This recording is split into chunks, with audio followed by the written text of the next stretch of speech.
नमस्कार, next eyes Hindi के HOD अंक में आपका स्वागत है। आइए आज चर्चा करते हैं पहली न्यूज के ऊपर। इस न्यूज को पीआईबी यानी प्रेस इन्फॉर्मेशन ब्यूरो ने कवर किया था और ये इकोनॉमी सेक्शन की न्यूज है जो जीएस पेपर 3 के अंतर्गत शामिल होगी। न्यूज ये है कि union minister Shri Shivraj Singh Chouhan to inaugurate the Saras Aajeevika Mela at Noida Haat, Uttar Pradesh tomorrow. ग्रामीण विकास मंत्रालय द्वारा आयोजित सरस आजीविका मेला 2025 21 फरवरी से लेकर 10 मार्च तक नोएडा हाट में आयोजित किया जा रहा है, जिससे ग्रामीण भारत के शिल्प, हथकरघा और प्राकृतिक खाद्य उत्पादों का प्रदर्शन किया जाएगा यहाँ पे। अब देखिए, ये मेला ग्रामीण विकास मंत्रालय के अंतर्गत आयोजित किया जाता है, कंफ्यूज मत होइएगा। कृषि मंत्रालय के साथ साथ ग्रामीण विकास मंत्रालय भी शिवराज सिंह चौहान को दिया गया है। हो सकता है यूपीएससी नोडल एजेंसी पूछ ले, कॉमर्स मिनिस्ट्री डाल दे, तो कंफ्यूज मत होइएगा। और ये 30 राज्यों के 450 से अधिक एसएचजी यानी सेल्फ हेल्प ग्रुप सदस्य इसमें भाग ले रहे हैं, जिसमें से 200 स्टॉल और 25 खाद्य स्टॉल पर एथनिक यानी जातीय सामान और व्यंजन प्रस्तुत किए जा रहे हैं। अब देखिए, यहाँ चर्चा हो रही सेल्फ हेल्प ग्रुप की, तो no doubt self help group UPSC का फेवरेट टॉपिक रहा है और आपके सिलेबस में बहुत स्ट्रिक्टली फॉलो करता है यूपीएससी, चाहे प्रीलिम्स हो चाहे मेंस एग्जामिनेशन में हो। इसीलिए 2023 में भी क्वेश्चन पूछा था। और अब जैसा कि हम सब जानते हैं, अगर बात करें सेल्फ हेल्प ग्रुप की, स्वयं सहायता समूह, ये 10 से 20 व्यक्तियों के औपचारिक और अपंजीकृत समूह होते हैं और ये सदस्यों के बीच सेविंग्स यानी बचत की आदतों को बढ़ावा देने और समूह के सदस्यों के लाभ के लिए संसाधन जुटाने और उन्हें प्रबंधित करने के लिए एक सामान्य उद्देश्य के लिए स्वेच्छा से एक साथ आते हैं।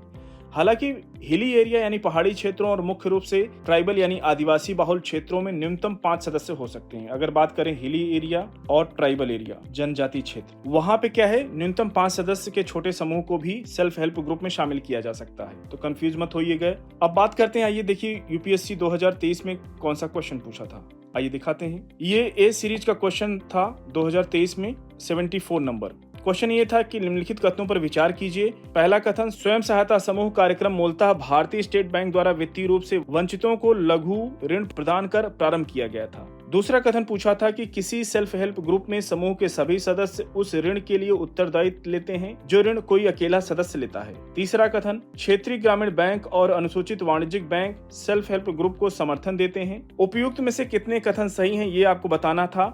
ऑप्शन ए केवल 1, ऑप्शन बी केवल 2, ऑप्शन सी सभी 3, ऑप्शन डी कोई भी नहीं। कृपया आप लोग इस प्रश्न का उत्तर कमेंट बॉक्स में देने का प्रयास कीजिए। अब चर्चा कर लेते हैं कल द्वारा दिए गए प्रश्न के ऊपर। देखिए, 2024 में ए सीरीज का क्वेश्चन नंबर 97 था। पहला कथन था, हाल ही में वेनेजुएला अपने आर्थिक संकट से तेजी से उबरने में सफल हुआ है और अपने लोगों को दूसरे देशों में पलायन या प्रवास करने से रोकने में सफल हुआ है। तो ये कथन गलत। क्यों गलत था? क्योंकि वेनेजुएला हाल ही के समय में अपने आर्थिक संकट से तेजी से उबरने में सफल नहीं हो पाया। अगर बात करें, वास्तव में यह देश वर्षों से गंभीर आर्थिक और मानवीय संकट का सामना कर रहा है, जिससे वहां पे व्यापक गरीबी और उच्च मुद्रास्फीति यानी हायर इन्फ्लेशन, महंगाई का स्तर बहुत बड़े लेवल पर था, इसीलिए इसको उच्च मुद्रास्फीति का नाम दिया गया। और बुनियादी वस्तुओं जैसे खाने पीने, दवाओं की बहुत कमी हो रही थी और इस संकट के कारण वेनेजुएला के लाखों लोग शरणार्थी और प्रवासी के रूप में देश छोड़कर भाग गए थे। तो पहला कथन तो गलत है। दूसरे कथन के ऊपर चर्चा करते हैं। वेनेजुएला के पास विश्व के सबसे बड़े तेल भंडार हैं। उपयुक्त कथनों के संबंध में निम्नलिखित में से कौन सा कथन सही है? तो देखिए, दूसरा कथन एकदम सही है। क्यों सही है? क्योंकि वेनेजुएला के पास दुनिया के सबसे बड़े तेल भंडार हैं, ये बिल्कुल सही बात है। और देश के तेल भंडार का यहाँ पे कुप्रबंधन यानी मिसमैनेजमेंट देखने को मिला और इससे लो इन्वेस्टमेंट का भी सामना करना पड़ा, यानी कम निवेश हुआ यहाँ पे, जिससे उत्पादन में गिरावट आई है और राजस्व में उल्लेखनीय कमी आई है। उत्पादन में कमी के कारण राजस्व में बहुत कमी आई और तेल उत्पादन में इस गिरावट ने वेनेजुएला को इकोनॉमिक क्राइसिस यानी आर्थिक संकट में योगदान दिया। और इसीलिए पहला कथन जब गलत हो जाएगा, दूसरा सही हो जाएगा, तो ऑप्शन डी इसका करेक्ट उत्तर होगा। ऑप्शन डी, कथन 1 सही नहीं है किंतु कथन 2 सही है।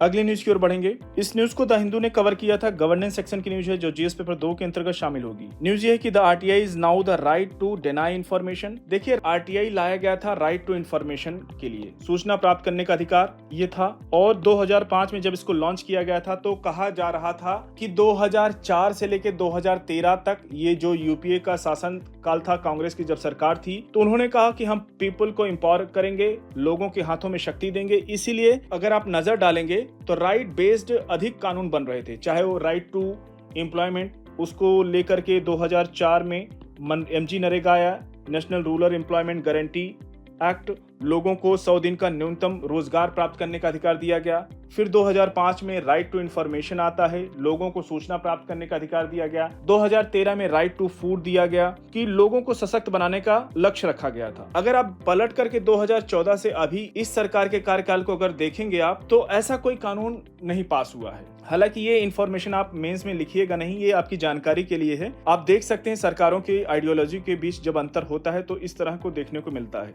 अगर मेंस में कोई क्वेश्चन पूछा जाता है तो आप इस तरह के सुझाव में उत्तर लिख सकते हैं कि लोगों को आवश्यकता है सशक्त करने की। अब यहाँ पे आ रहा ये आर्टिकल है राइट टू डिनाई इन्फॉर्मेशन, सूचना ना देने का अधिकार बन गया है। अगर आप सूचना मांगने जाते हैं किसी भी संस्थान से तो सूचना देने से डिनाई करते हैं, मना करते हैं। आइए और न्यूज के ऊपर डिटेल में चर्चा करते हैं। देखिए, आरटीआई एक्ट ने नागरिकों को सरकारी जानकारी तक पहुंचने और भ्रष्टाचार से लड़ने का अधिकार दिया है, लेकिन सरकारी प्रतिरोध, सूचना आयोगों की अक्षमता, इंफॉर्मेशन कमीशन की बात कर रहा है, और प्रतिबंधात्मक न्यायालय के फैसलों के कारण इसकी प्रभावशीलता यानी इफेक्टिवनेस में कमी आई है और मुख्य फैसलों ने इसके दायरे को सीमित कर दिया है। विशेष करके बात करें पर्सनल इंफॉर्मेशन यानी व्यक्तिगत जानकारी के संबंध में, इसके दायरे को बहुत लिमिटेड कर दिया गया है। ये कहा गया कि पर्सनल इंफॉर्मेशन नहीं दी जा सकती है और अधिनियम की रक्षा यानी एक्ट को प्रोटेक्ट करने के लिए नागरिकों और मीडिया को इसे कमजोर होने से बचाना चाहिए। और इसीलिए अगर आप सुझाव के बिंदु में मेंस के उत्तर लिखते समय ये पॉइंट लिखते हैं कि सिविल सोसाइटी और मीडिया को इस संबंध में आगे आने की आवश्यकता है, तभी ये कानून अपनी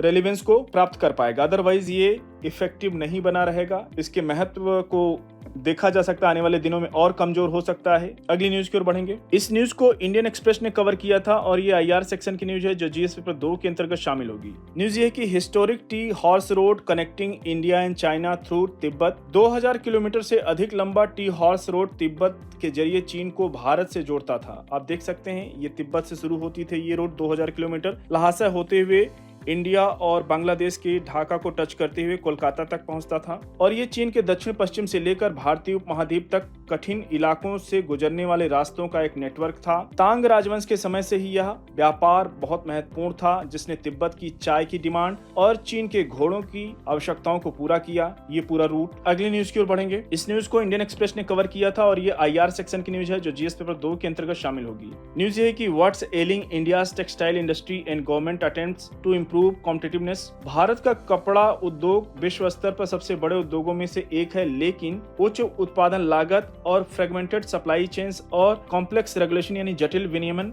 जैसी चुनौतियों का सामना करता है, जिसके परिणाम स्वरूप निर्यात वृद्धि धीमी हो जाती है। कपास और फाइबर का शीर्ष उत्पादक होने के बावजूद भारत चीन और वियतनाम जैसे देशों से पीछे है। स्थिरता के दबाव बढ़ रहे हैं, जिससे कि कॉस्ट यानी लागत बढ़ रही है, विशेष करके छोटी फर्मों के लिए ये चिंताजनक स्थिति है। अगली न्यूज की ओर बढ़ेंगे। इस न्यूज को पीआईबी ने कवर किया था और ये आईआर और इकोनॉमी दोनों सेक्शन की न्यूज है, इसलिए जीएस पेपर 2 और 3 दोनों जगह ये कवर होगी। न्यूज ये है कि the India EU trade and technology council first workshop on electric vehicles charging technology paves the way for new advancement in standardisation and sustainable mobility. भारत और यूरोपीय संघ व्यापार और टेक्नोलॉजी काउंसिल यानी टीटीसी के माध्यम से अपनी साझेदारी को बढ़ा रहे हैं। 24 फरवरी 2025 को पुणे में आयोजित इलेक्ट्रिक वाहन चार्जिंग टेक्नोलॉजी पर पहली भारत यूरोपीय संघ वर्कशॉप में सतत परिवहन और मानकीकरण पर ध्यान केंद्रित किया गया। वर्ष 2023 में स्थापित टीटीसी यानी ट्रेड एंड टेक्नोलॉजी काउंसिल